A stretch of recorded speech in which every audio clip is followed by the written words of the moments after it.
家里还剩几片吐司，那就用它做一个香香脆脆的小零食。一般情况下买一包吐司吃2天，后边的都不想吃了。还剩了4片，把它切成长条，一条给它切成4块。锅内什么都不需要，加倒入吐司丁，开小火用铲子不停地翻炒。有烤箱的可以160度烤10分钟，等把它炒到外边焦黄，每一块都感觉脆脆的，就可以把它盛出来了。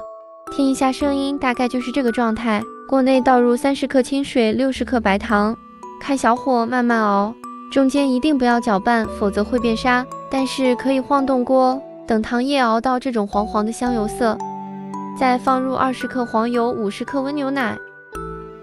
等熬到这种起很多泡泡的状态，下入吐司丁，用铲子翻拌均匀，让每一块吐司丁都裹上糖液。这些糖液的量，做出来的吐司丁甜度刚刚好，如果喜欢吃甜，可以多加一点。最后再撒上一点白芝麻，翻拌均匀，先给它倒在一个铺了油纸的烤盆内，用铲子给它翻开，先晾一下，等晾凉了就可以吃了。是不是超级简单呢？